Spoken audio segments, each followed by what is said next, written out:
네, 안녕하세요. 메이커첩입니다. 오늘은 어떤 이야기를 한번 해보려고 하냐면요. 가장 기본적인 이야기를 한번 해보려고 해요. 3D 프린터 관련해가지고. 일단, 3D 프린터를 처음에 내가 배워야 할지, 아니면 배우지 않아도 되는지, 그런 부분부터 좀 따져봐야 되잖아요. 근데 아무도 그거에 대해서 이야기를 자세하게 해주진 않는 것 같아요. 그래서 저희 메이커척이 여러분들한테 어떤 사람이 어느 정도까지 3D 프린터를 배워야 하는지, 그걸 한번 이야기를 한번 해보려고 해요. 일단은 대상별로선 이야기를 할 건데, 3D 프린터를 배워야 하는 대상은 크게 한 세 가지 정도가 있어요. 첫 번째는 바로 청소년입니다. 청소년 친구들은 3D 프린팅, 3D 모델링 이런 것들을 배워야 될 필요가 저는 있다라고 생각을 해요. 그거 안 배운다고 해서 문제가 되진 않지만 청소년 친구들이 배운다면은 언젠간 나중에 취업을 하거나 대학교에서 무슨 활동을 할 때 좀 많이 쓸 수가 있습니다.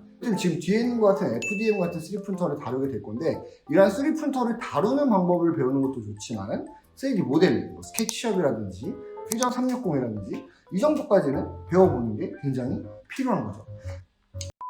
한 가지만 더 이야기를 한번 해볼게요.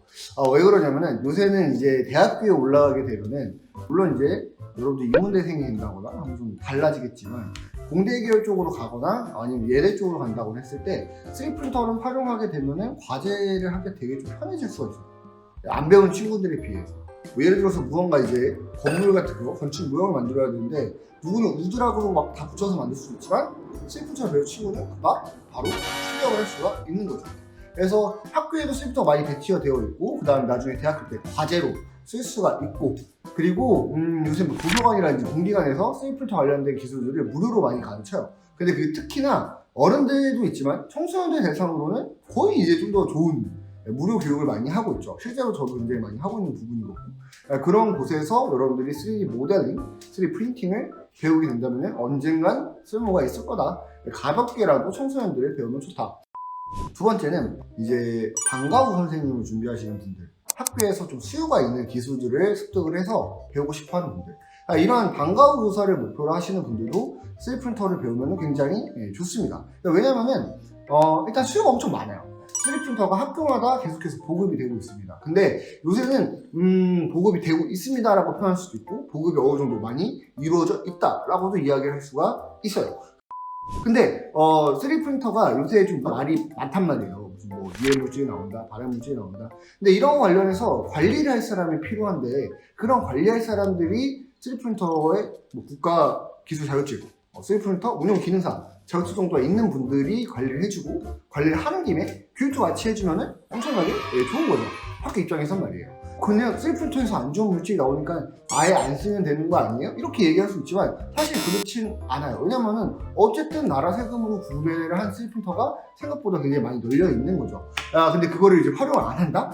그리고 3D 프린터가 무조건 사용을 했을 때 문제가 된다? 이런 것도 아니기 때문에 전문가의 입장에서 어느 정도의 이제 컨설팅, 3D 프린터를 안전하게 쓸 수 있는 방법에 대해서 이야기를 해주고, 그 다음에 3D 설계, 3D 프린팅을 활용을 해서 여러 가지 창작물들을 만들 수 있게 하면은 학교 입장에서 도움이 되겠죠. 그러다 보니까 아마 3D 프린터에 대한 방과후 교사 아니면 전문 강사에 대한 수요는 늘어나게 될 거라고 봅니다. 방과후 교사가 되고 싶어 하시는 중에서 3D 프린터 분야를 고르신 분은 어디까지 공부를 해야 되냐? 3D 프린터 국가공인 기술 자격증을 따시면 돼요. 네.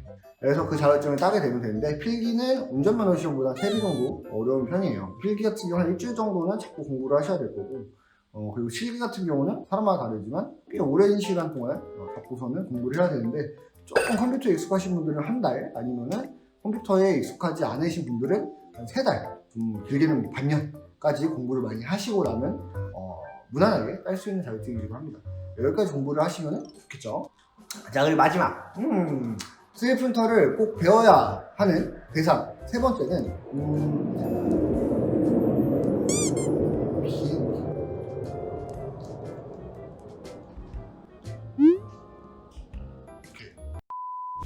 세 번째 3D 프린터를 배워야 하는 사람들은 메이커 활동을 하는 사람들. 쉽게 얘기해서, 그러니까 무언가를 만들고 싶다 하면 일단 3D 프린터를 배우면 되게 좋아요. 왜 그러냐면은 여러 가지 이유가 있는데 그런 거죠. 일단 메이커 활동에 대해서 설명을 해야 되는데 지금 설명하지 않았잖아요. 요리를 배운다고 생각을 해보세요. 요리를 할 줄 아는 친구가 있고 못하는 친구가 있죠. 결론은 요리를 할 줄 알면 좋은 점이 있어요. 뭐가 있죠? 내가 먹고 싶은 걸 먹을 수가 있어요. 그리고 남이 먹고 싶은 것도 내가 해줄 수가 있죠. 그러니까 메이커 활동은 사실 되게 단순하게 보게 보면 이 두 가지로 나눌 수도 있긴 해요. 내가 만들고 싶은 거, 그리고 남한테 필요한 거를 만들어줄 수가 있는데, 이 메이커 활동에 대한 관심, 그리고 문화 생활로서 메이커 활동은 계속해서 커지고 있습니다. 근데 그 안에서 가장 큰 역할을 하고 있는 것이 바로 3D 프린터예요. 왜 그럴까요? 왜 그러냐면 옛날에 메이커 활동을 하려고 했을 때 뭐 재봉틀을 해야 된다거나 아니면 붓글씨를 쓴다거나 아니면 무슨 뭐 목공예를 해야 돼요. 근데 누군가는 파란 쪽이 불편할 수도 있잖아요. 누군가는 나이가 너무 많거나 누군 나이가 굉장히 어릴 수도 있잖아요. 근데 이런 친구들은 어떻게 보면 나무 작업을, 목공 작업을 하고 싶어도 위험하거나 이래서 안 할 수가 있는데 3D 프린팅 같은 경우는 이제 그냥 컴퓨터 손가락만 깔짝깔짝 해가지고 출력 돌리면 알아서 나오게 되는 거죠. 쉽고 편하게 물건을 만들 수 있게 되는 거죠. 뭐 공감하시나요? 뭐 저는 그렇게 생각을 하는데, 패브릭 관련해서도 뭔가를 내가 재봉을 만들려고 해. 전 3D 프린터를 배우면 되게 좋아요. 왜냐면은 패브릭 같은 경우는 천을 많이 쓰는 건데 천만 있으면 조금 할 수 있는 게 좀 한정되잖아요. 근데 거기다 3D 프린터를 섞는 거야. 그러면 굉장히 좋아지는 거죠. 목공도 마찬가지예요. 그러니까 목공 작업하기 전에 3D 설계를 하면 더 좋기도 하지만 목공 기술과 3D 프린팅 기술을 섞어서 메이커 활동을 하게 되면은 좀 더 다양하게 나올 수가 있는 거죠. 단순하게 3D 프린터는 무언가 만드는 활동에서 굉장히 큰 혁신을 일으키고 있는 물건은 맞아요. 몸이 불편한 사람, 나이가 어린 사람, 나이가 많은 사람 상관없이 3D 설계의 역량에 따라서 청량물들을 굉장히 다양한 모습으로 재구성하거나 구체적으로, 입체적으로 만들 수가 있기 때문인 거죠. 뭐 그렇습니다. 오늘은 이제 총 3가지 3D 프린터를 누가 배워야 되냐, 어떤 사람이 배우면 좋을까, 뭐 이런 거에 대해서 이야기를 해봤는데 대표적으로 생각나는 게 3명이었기 때문에 저희 그 3명에 대해서 이야기를 한번 다뤄봤습니다. 뭐 조금 지루하셨다면 죄송합니다. 네, 안녕.